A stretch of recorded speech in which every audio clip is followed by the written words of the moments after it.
Podcast Memorarte Talk Show, um bate-papo sobre arte, cultura e memória do Amazonas.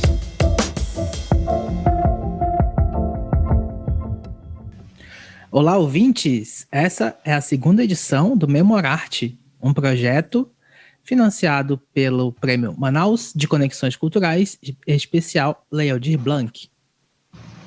Eu sou Alan Gomes, jornalista e pesquisador da área de arte e cultura no Amazonas. Eu sou a Dini Queiroz, sou mestre em artes cênicas pela USP e sou atriz também de Manaus. E o nosso tema de hoje é o quê, Dini? Hoje nós temos o nosso segundo episódio do podcast, uma entrevista exclusivíssima, eu diria, viu, pessoal? Com a Nereide Santiago, pesquisadora, diretora, dramaturga.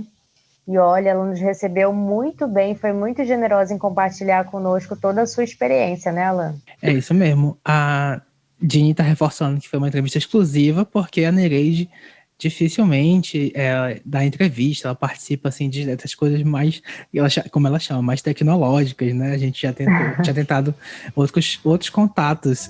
Fala um pouco disso, Dini, aí pro pessoal do outro projeto que você estava fazendo na época. Eu já estava namorando essa conversa há muito tempo, porque eu admiro bastante o trabalho da Nereide, por ser uma mulher forte e um exemplo também para nós pesquisadoras, né? Ela participa aí tanto da questão acadêmica, quanto tem a sua companhia teatral Arranque-Ri, com 28 anos de existência. Ela tem todo um trabalho também na dramaturgia, então ela tem esse olhar da encenação enquanto diretora. Ela é uma referência feminina, eu acho que talvez uma das únicas que a gente tenha no Amazonas. E por isso a importância desse trabalho e o aceite dela em nos receber, em conversar com a gente. E não só, né, Alan, conversar, ela foi super solícita, mostrou materiais, mostrou a sua tese. Então foi uma conversa muito rica que eu tenho certeza que vocês vão adorar ouvir alguns trechos dela. Exato. E assim, essa conversa com a Nereide marcou uma coisa que eu acho muito forte do nosso trabalho. E que eu acho que a gente quer passar um pouco também para a galera que está ouvindo a gente, que vai acompanhar aí a gente todos esses episódios. Que acaba, é uma entrevista que a gente fica buscando essa voz, esse depoimento de fatos históricos e tudo mais, mas no final das contas a gente acaba tendo uma aula também, né? A gente acaba aprendendo bastante, assim. E aí vai criando outras e outras conexões e trazendo mais referências que às vezes a gente não encontra em livro, a gente não encontra aí facilmente em outras fontes, a gente não tem esse acesso tão facilitado mesmo, né? Então, assim, essa conversa com a Nereide, eu acho que me marcou bastante, porque de certa forma, educou dos processos do desenvolvimento histórico do teatro no Amazonas, né? E eu acho que realmente é o que a gente quer trazer agora nesse episódio. Exatamente, pensando no contexto que ela começou a trajetória, que foi na ditadura, ela entra aí na universidade em 68, na época a Universidade do Amazonas, né, hoje em dia conhecida como a UFAM, e é nessa universidade que ela entra nesses movimentos estudantis, né, pensando que a gente está passando por uma efervescência muito forte, em 68, o ano emblemático do AI-5, e todas essas questões, na época do CPC, né, o Centro Popular de Cultura da UNE, e uma época em que, em outras regiões, principalmente no Sudeste, que vai ser o eixo teatral, né, pensando aí em São Paulo, principalmente, São Paulo e Rio, vão ser o palco de grandes transformações. Nós temos uma discussão em pauta aí muito forte, né, entre arte e política, e a gente pode perceber tanto na entrevista da Nereide quanto em outras também, nas próximas que virão, né, como as linguagens elas estavam muito próximas, as pessoas não eram divididas em nichos, né, elas transitavam, a galera do cinema, do teatro e tudo mais. Então isso é bem interessante também, até pela formação da Nereide, né, que vai atuar muito forte também na literatura, vai ministrar algumas coisas sobre cinema na universidade. Mas a trajetória dela começa especificamente dentro da universidade, quando ela passa pelo Teatro Universitário do Amazonas, o TUA, como contra-regra, começa ali num trabalho de bastidores, Ela é dirigida pelo professor Renan Freitas Pinto também, né? Ela faz um musical. E aí depois ela passa também pelo Decisão, que é um grupo bem interessante, Alan, que tem uma inspiração com outro grupo do Rio de Janeiro, o Opinião, que foi dirigido pelo Augusto Boal. Então era um grupo que misturava música, poesia, música de protesto, textos teatrais, enfim, Fernando Pessoa, né, poemas, e aí vai criar os seus trabalhos. E ali no Decisão tem uma curiosidade bem interessante dessa entrevista que a gente fez com a Nereide, porque aí na Decisão que ela conhece a Aide Cohen, que segundo a Celda Valle, que é uma outra grande referência, né, pra gente, Alan, ela conhece a Aide, que é uma das primeiras mulheres, se não a primeira mulher diretora teatral de Manaus. E aí ela vai passar também pelo Teatro Aliança Francesa, né, junto com a Nereide. Não dá prosseguimento, como a Nereide deu na sua trajetória, mas aí fica um nome pra gente, fica um nome registrado, né, dessa participação feminina, que são poucas. A gente até conversou sobre isso, né, Alan? Como a gente tem poucas mulheres, assim, pelo menos que a gente conhece, né, que tem mais visibilidade, de certa forma. Eu acho que essa questão feminina tem muito a ver, não é que às vezes não é que tem poucas, né? Que são os registros que são menores, né? Tem menos registros dessas mulheres, dessas participações. E aí passa tanto pela estrutura patriarcal e machista, né? Tanto da sociedade, quanto inclusive do meio artístico. Hoje a gente diminuiu um pouco isso, mas realmente acho que naquela época devia ser bem mais duro. Então a gente tem que romper determinadas barreiras.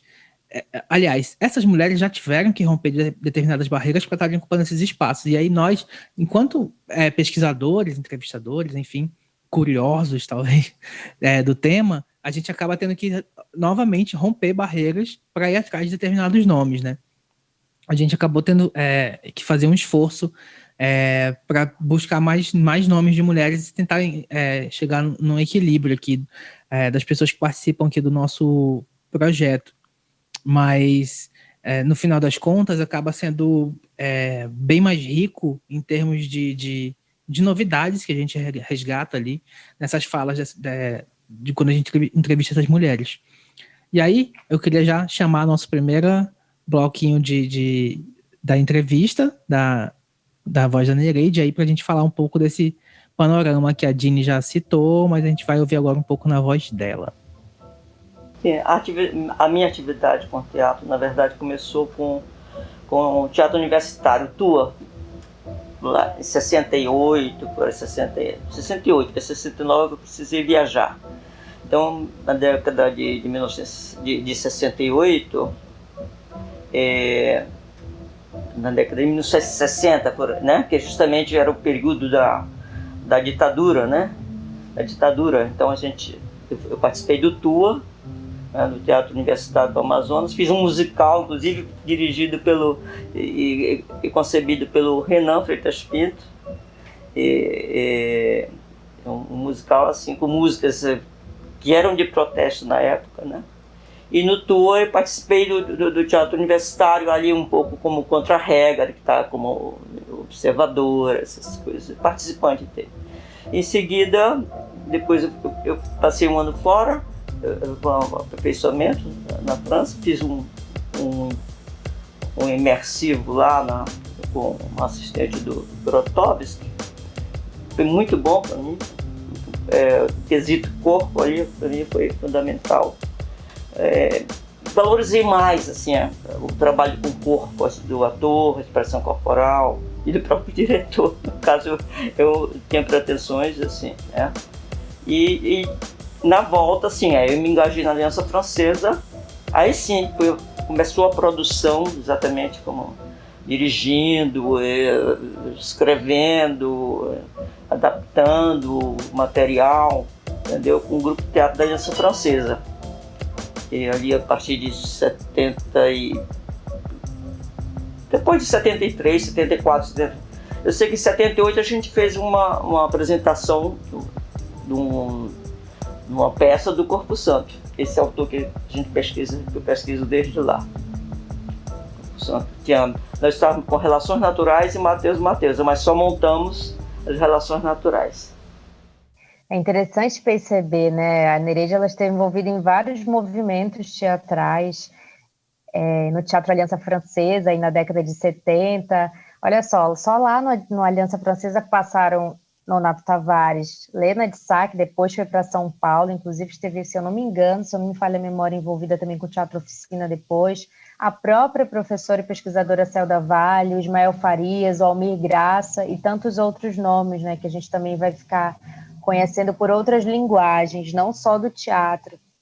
Isso é bem interessante, e foi nessa época também que tem um espaço que foi fundamental para a nossa cidade, para Manaus, que é a Casa de Luz, né, Alan, que nos chamou muita atenção durante a entrevista que a gente fez com ela, em outros momentos também, a gente sempre vira e mexe está falando sobre a Casa de Luz, porque foi um espaço alternativo bem importante. A Casa de Luz tem esse nome, né, que eu fico pensando assim, é o Dourado. É porque eu queria, inclusive, fazer algo muito específico sobre esse ambiente, surgido ali no final dos anos 80 para início dos anos 90, no bairro da Cachoeirinha. Era um espaço que funcionava numa antiga... Agora me fugiu a palavra, mas... Usina? Numa usina de energia, né? Então tinha um desenho bem inusitado, mas a galera fazia ali um movimento cultural, montava oficinas e fazia uma agitação cultural que envolvia não apenas o teatro. O teatro, eu acho que acabou sendo o que mais sobressaiu. E na Casa de Luz também tinham muitos nomes que a gente você acabou de citar, mas que a gente sabe que também tem relevância para a história tanto do teatro quanto das artes na cidade, né? A gente falou do Nonato Tavares, enfim, não vou ficar tentando lembrar aqui, porque senão vou passar vergonha de querer lembrar e esquecer alguém. Mas a Casa de Luz tem essa importância histórica para a cidade, e a gente ouviu um pouco da Nereide falando disso, e da importância, acho que é inclusive uma virada de chave na carreira dela, né? Porque ali nesse contexto da Casa de Luz, que ela monta alguns projetos muito significativos ali, né? Sim, você acho que resumiu bem, assim, é um espaço que foi muito importante, porque ele juntou vários artistas de linguagem diferente, teatro, música, dança, enfim, e possibilitou também oficinas, né, entre os próprios artistas. Então a gente teve um movimento aí bem efervescente. E a Casa de Luz, ela proporcionou também o surgimento de grupos, porque vai surgir daí exatamente a companhia da Nereide, a Rank Ri, e também vai surgir um movimento de teatro de bonecos, né, com o próprio Nonato ali encabeçando isso, junto com a Paula, Francinete, enfim, outros nomes importantes, com oficinas de bonecos, né, dessa artesania. Então, é bem interessante esse espaço, e a pesquisa também em torno de um autor que vai virar o projeto da Nereide, inclusive do próprio grupo também, né, o Corpo Santo, que, para quem não sabe, foi um gaúcho, né, um dramaturgo aí do século XIX, que é considerado no Brasil o precursor do teatro do absurdo. Então, a Nereide, quando descobre isso através do Marco José, que é um outro nome também bem interessante do nosso teatro, né, do grupo do Gruta, do Grupo de Teatro Universitário do Amazonas, ele vai entregar um caderno da SBAT para a Nereide com as peças, e ela, uou! A partir de então, isso vira uma pesquisa, e ela foi uma das pioneiras a começar a estudar o Corpo Santo. Você lembra dela falando sobre isso? Sim, eu lembro. E eu acho que a gente pode trazer um pouu dela falando sobre isso. Lá na nossa pesquisa, eu tinha contato com o menino do Gruta, o Marco José. Vocês deviam montar Corpo Santo. Eu disse, eu não conhecia. Porque realmente os textos deles são de difícil acesso. Mas sim, depois descobri que nos cadernos do SBAT antigo, né, não tem mais isso também, tudo desapareceu, tudo de bom desapareceu, pouca coisa restou. E não sei se teria a mão aqui para mostrar para vocês, talvez até vocês já conheçam. Bem, aí tá, eu fui partir para a pesquisa do Corpo Santo, fiquei assim, deslumbrada pela possibilidade, desafio, justamente isso que ele oferece, né, ao criador, ao dramaturgo, ao diretor, né, de encarar o seu texto, abordar o seu texto, que aparentemente é um texto de um doido, um doidinho assim de pedra na mangueira, não mais que isso. Mas não, é um texto assim que realmente ele, para mim, ele estaria ali enquadrado como a Préjari, que depois disso que fez o Bourret e outros textos do teatro chamado absurdo, né? Do surrealismo também passando por ali, né? Aí tá, como eu falei, aí o Marcos José, né? Que me indicou, e para mim foi uma descoberta assim, fantástica. Eu agradeço ele até hoje. Agradeço ele até hoje. E aí, pronto, enveredei por essa pesquisa do Corpo Santo e nós tínhamos essas duas montagens que teriam prêmio da Funarte na época, que teria os dois prêmios, tanto a Relações quanto Mateusa. Não conseguimos montar Mateusa, mas porque foi um período posterior que a gente teve que interromper. E aí, pronto, de lá para cá, pronto, voltei a trabalhar com o Corpo Santo. Na época o Nonato que estava lá, a gente podia montar também e tal, podia se ver.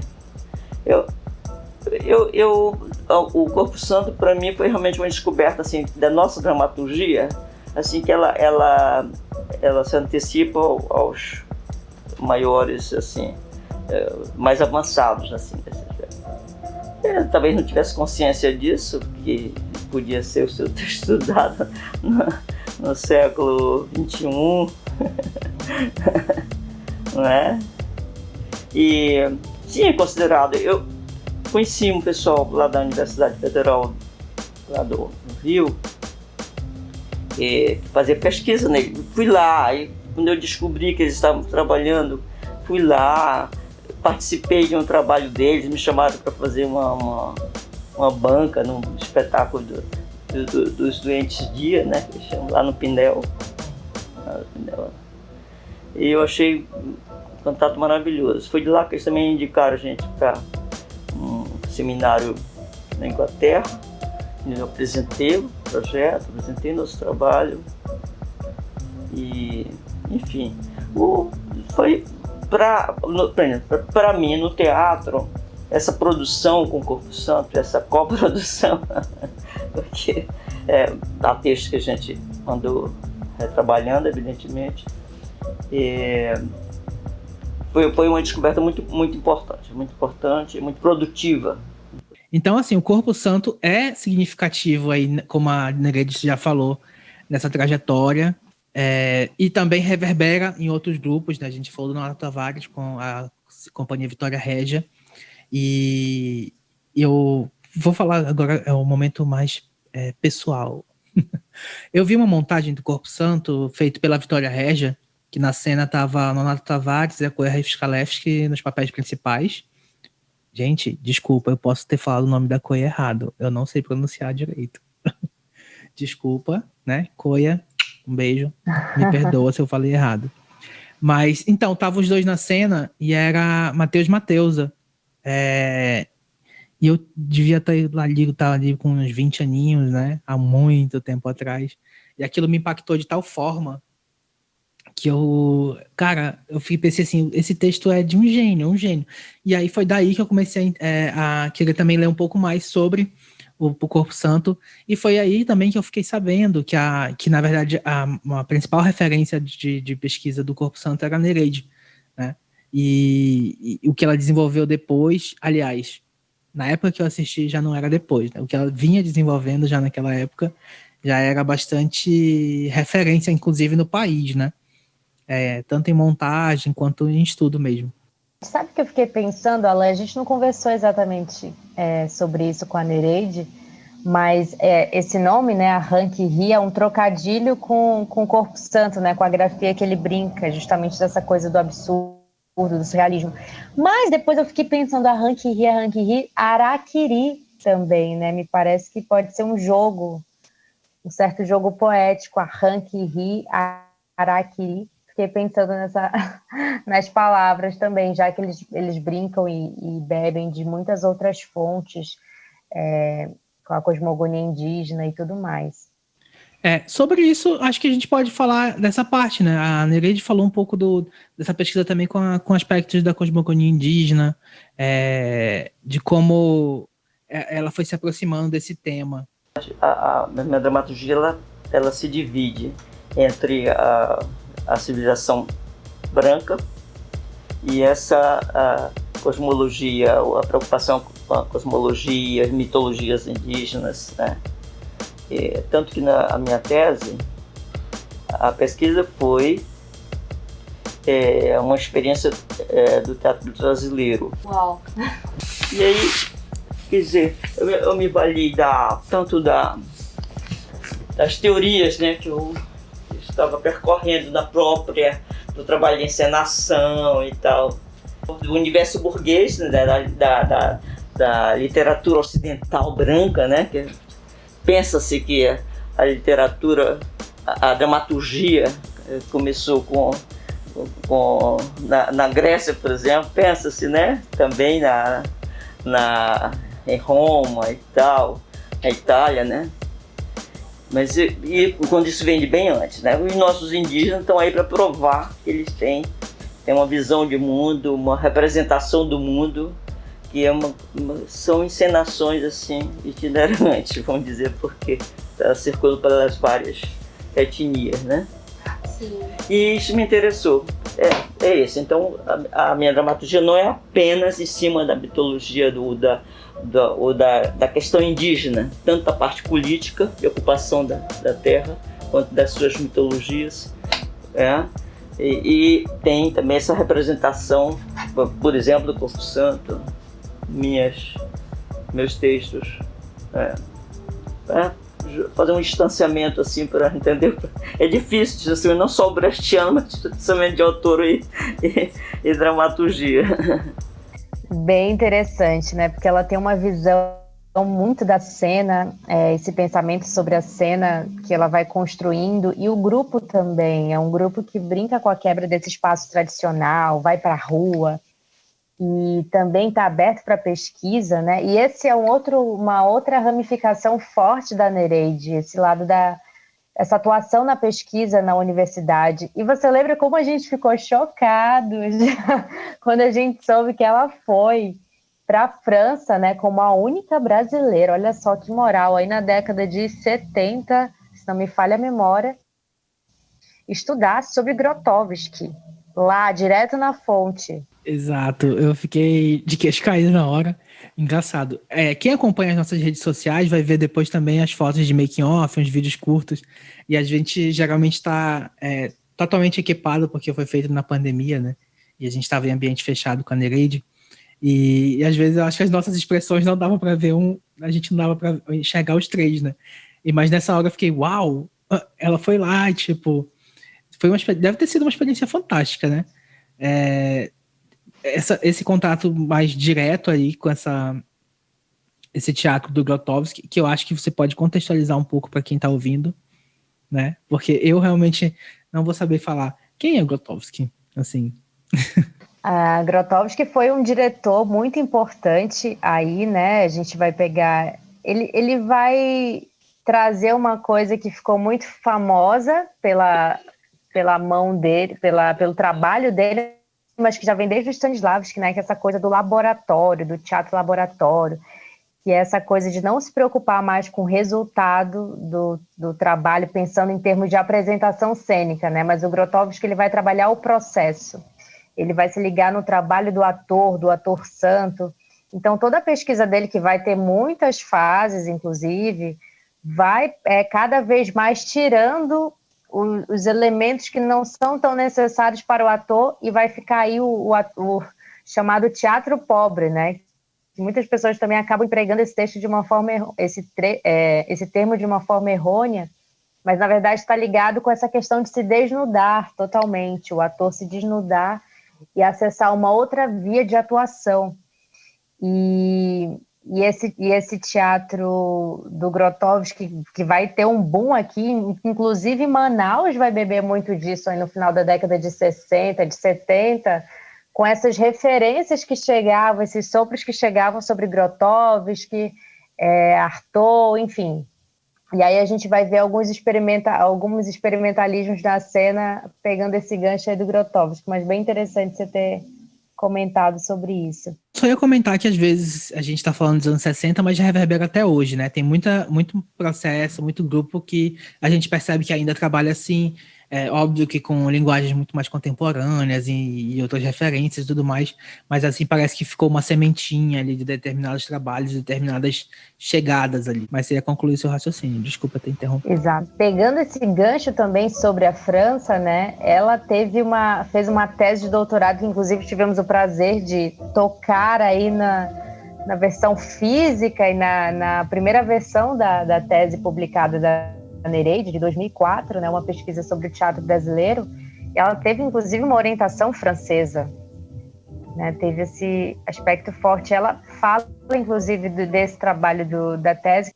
E sabe que eu acho interessante também, Alan? É que a Ranquerie, os atores da Ranquerie, né, cresceram junto com o grupo. Ela comentou bastante sobre isso, né? Teve gente que entrou novinho, assim, de repente agora já está na faculdade, já está no mestrado, já está no doutorado, como é o caso da Gorete Lima.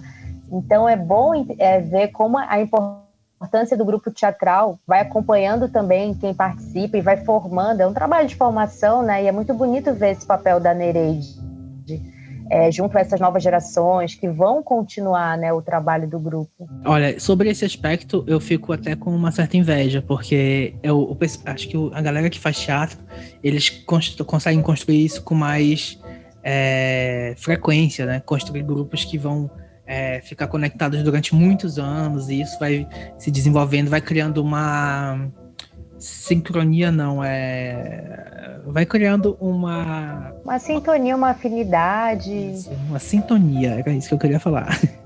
E eu venho de uma formação que é pelo coletivo Difusão, né? E a gente foi ali um coletivo de artes integradas, eram várias experimentações artísticas e linguagens, e percebo que, assim, como isso influencia positivamente no nosso fazer artístico e no nosso desenvolvimento em geral, porque, como tu falou, do pessoal da Ranquerie, alguns entram ali fazendo só, atuando em cena e tal, mas de acordo com o desenvolvimento pessoal e com o crescimento, vai começando a desenvolver outras coisas, vai começando a fazer pesquisa, vai começando a fazer cenografia, enfim. E é isso que eu queria destacar, assim, de como o teatro, ele, por ter essa característica de coletivo mais duradouro, às vezes, né, vai permitindo a pessoa desenvolver outras habilidades que não só aquela habilidade fim que a gente imagina, né? Não é só para cena. De repente, a pessoa está desenvolvendo também, sei lá, até coisas mais burocráticas. Amigos meus começaram na mesma época fazendo teatro só na cena. Hoje em dia já são exímios produtores, por exemplo, que sabe prestar conta, sabe captar recurso, enfim.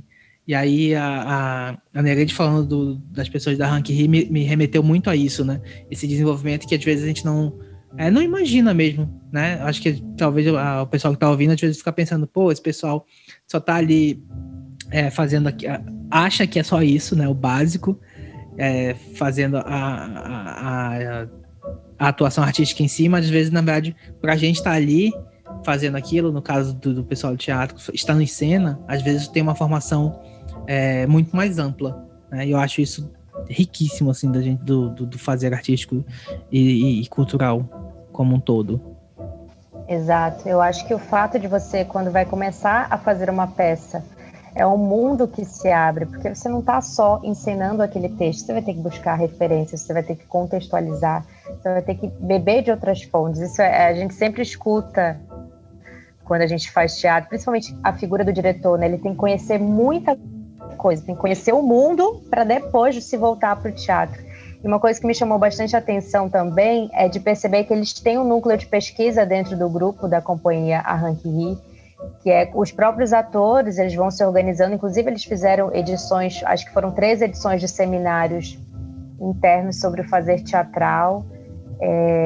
E tem publicações de livros, publicações de peças, inclusive publicações de peças traduzidas, né? A gente ganhou alguns exemplares de livros que a Nereide gentilmente nos entregou, e a gente percebe que tem um trabalho muito sério, mais do que sério, na verdade, é um trabalho muito...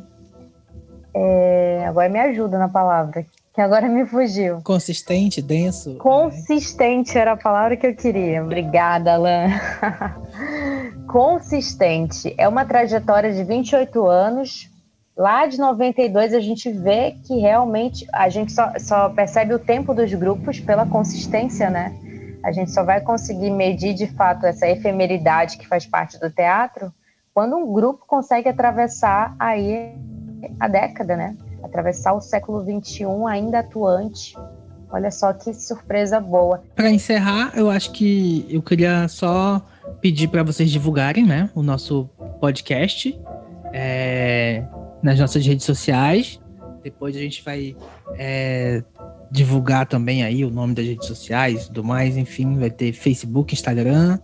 E eu queria lamentar aqui contigo, Jenny, que a gente tá gravando tudo de uma vez e a gente não vai poder ter o feedback da galera. Eu não vi o que o pessoal achou do episódio anterior com a HCN. E aí, quando a gente for gravar o próximo, a gente ainda não vai saber o que o pessoal tá achando do episódio com a Nereide. Infelizmente, a gente não vai ter esses feedbacks pra saber. Né? De repente, tem alguém aí querendo participar, lembrar de alguma coisa que a gente tenha comentado aqui. Não teremos em seguida, mas a galera pode mandar comentários, pode mandar mensagem pra gente, que eu acho que é muito legal ter esse feedback de vocês. Na verdade, é super importante pra gente pensar em entrevistas futuras. E considerando que esse trabalho ele nasce justamente dessa vontade de compartilhar, de mostrar, de revelar coisas da história, dos bastidores das histórias culturais, teatrais, cinema, literatura.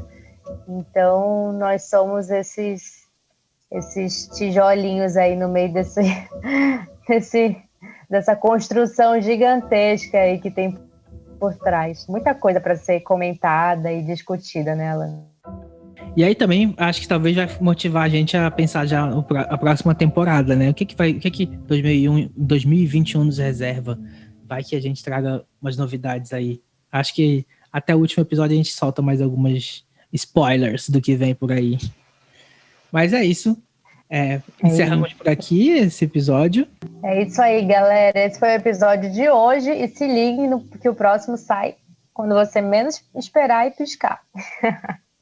Tchau. Tchau, tchau. Este podcast é uma realização do CPA, Centro Popular do Audiovisual, e do projeto Teatro na Rede. O Memorarte é feito por Alan Gomes e Dini Queiroz na pesquisa, entrevistas, apresentação e roteiro. Luiz Almeida na identidade visual, Thaísa Castro nas redes sociais, Rafael Garcês na edição de som e eu, Ellen Didjá, nas vinhetas. Este episódio contou com a colaboração de Gorete Lima, a quem agradecemos o apoio. O podcast Memorarte foi contemplado com o Prêmio Manaus de Conexões Culturais 2020, Lei Aldir Blanc.